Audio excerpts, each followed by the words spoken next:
Drone, যাকে অ্যানম্যান্ড aerial vehicle বলা হয়, আধুনিক প্রতিরক্ষার অত্যন্ত গুরুত্বপূর্ণ অংশ।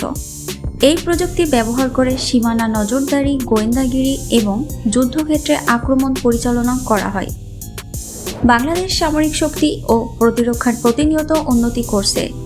আজকের ভিডিওতে আমরা জানব বাংলাদেশের হাতে থাকা ড্রোন প্রযুক্তি ও সক্ষমতা। Number 1, বিরাক্তার TB2। বিরাক্তার TB2 একটি আধুনিক মাঝারি উচ্চতায় দীর্ঘ সময় উঠতে সক্ষম ড্রোন, যা তুরস্কের বিকার টেকনোলজিস কোম্পানি তৈরি করেছে। এটি বিশ্বের অন্যতম জনপ্রিয় ড্রোন, যা নজরদারি, আক্রমণ এবং সামরিক অপারেশন পরিচালনায় ব্যবহৃত হয়। এর দৈর্ঘ্য 6.5 মিটার, ডানা প্রসার 12 মিটার, উচ্চতা 2.2 মিটার এবং ওজন 650 কেজি। এর উড়ায়ন ক্ষমতা: সর্বোচ্চ উচ্চতা 25,000 ফুট, অপারেশনাল উচ্চতা 18,000 ফুট, উঠতে পারে একটানা 27 ঘন্টা এবং এর সর্বোচ্চ গতিসীমা 220 কিলোমিটার পার ঘন্টা। বিরাক্তার TB2 ড্রোনটি একাধিক লেজার গাইডেড ক্ষেপণাস্ত্র ও বোমা বহনে সক্ষম। ইউক্রেন রাশিয়ার বিরুদ্ধে এই ড্রোন ব্যবহার করে বেশ কিছু বড় আক্রমণে সফল হয়। বিরাক্তার TB2 ড্রোনটি অনেক দেশে ব্যবহৃত হচ্ছে, যার মধ্যে রয়েছে তুরস্ক, ইউক্রেন, আজারবাইজান, পোল্যান্ড, কাতার, বাংলাদেশ সাম্প্রতিক সময়ে ক্রয় করেছে। Number 2, CH-4। CH-4 সাইহোং-4 চীনের একটি অত্যাধুনিক মাঝারি উচ্চতায় দীর্ঘ সময় উঠতে সক্ষম, যা China aerospace science and technology corporation দ্বারা তৈরি। এটি নজরদারি ও আক্রমণ উভয় ক্ষেত্রেই কার্যকর। CH-4 মূলত আমেরিকার MQ-9 রিপেয়ারের মতো ডিজাইন করা হয়েছে এবং এটি সাশ্রয়ী মূল্যে উন্নত সামরিক প্রযুক্তি সরবরাহ করে। এটির দৈর্ঘ্য 8.5 মিটার, ডানা প্রসার 18 মিটার, উচ্চতা 2.7 মিটার, ওজন সর্বোচ্চ টেক অফ ওজন 1330 কেজি, পেলোড বহন ক্ষমতা 345 কেজি, সর্বোচ্চ উচ্চতা 26,000 ফুট, অপারেশনাল উচ্চতা 23,000 ফুট, টানা উঠতে পারে 30 ঘন্টা। সর্বোচ্চ গতি হচ্ছে 235 কিলোমিটার পার ঘন্টা।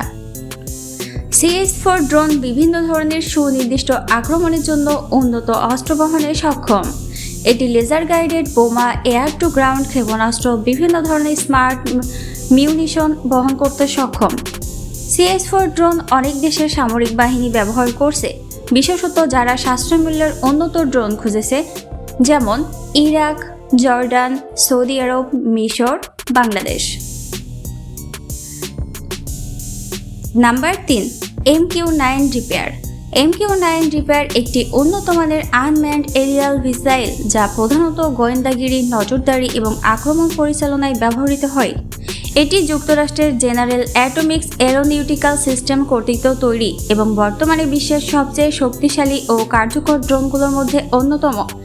MQ-9 রিপেয়ার মূলত মার্কিন সামরিক বাহিনীর জন্য ডিজাইন করা হলেও এটি অনেক মিত্র দেশেও ব্যবহৃত হচ্ছে। এর দৈর্ঘ্য 11 মিটার, ডানা প্রসার 20 মিটার, উচ্চতা 3.81 মিটার, ওজন 2223 কেজি, সর্বোচ্চ টেক অফ ওজন 4760 কেজি, ওড়ার ক্ষমতা সর্বোচ্চ 50,000 ফুট, অপারেশনাল উচ্চতা 25,000 থেকে 40,000 ফুট, টানা উঠতে পারে 27 ঘন্টা, সর্বোচ্চ গতিসীমা 482 কিলোমিটার পার ঘন্টা। MQ-9 রিপেয়ার উন্নত ক্যামেরা ও সেন্সর সিস্টেম দিয়ে সজ্জিত, যা দিনরাত নজরদারি এবং সুনির্দিষ্ট লক্ষ্যমাত্রা চিহ্নিতকরণে ব্যবহৃত হয়। বাংলাদেশ MQ-9 রিপেয়ার কেনার পরিকল্পনার কথা জানিয়েছে। যদি এটি বাস্তবায়িত হয়, তাহলে এটি বাংলাদেশের সামরিক ক্ষমতা বৃদ্ধিতে বড় ভূমিকা পালন করবে। বাংলাদেশ নিজেও কিছু ছোট ড্রোন তৈরি করেছে। এগুলো মূলত সীমান্ত নজরদারি এবং ছোটখাটো অপারেশনে ব্যবহৃত হয়। তবে ড্রোন পরিচালনা ও রক্ষণাবেক্ষণে দক্ষ জনবলের অভাব এবং প্রযুক্তিগত চ্যালেঞ্জ এখনও একটি সমস্যা। এই সমস্যা মোকাবেলায় বাংলাদেশ প্রশিক্ষণ ও বিনিয়োগ বাড়াচ্ছে। বাংলাদেশের হাতে থাকা ড্রোনগুলো দেশের প্রতিরক্ষা ব্যবস্থাকে আরও শক্তিশালী করেছে। তবে এই প্রযুক্তির সর্বোচ্চ ব্যবহার নিশ্চিত করতে প্রশিক্ষণ ও গবেষণা বাড়াতে হবে। আপনারা কি মনে করেন, বাংলাদেশের ড্রোন শক্তি আরও কতটা উন্নত হওয়া উচিত? কমেন্ট করে অবশ্যই জানাতে ভুলবেন না। Report news protocol.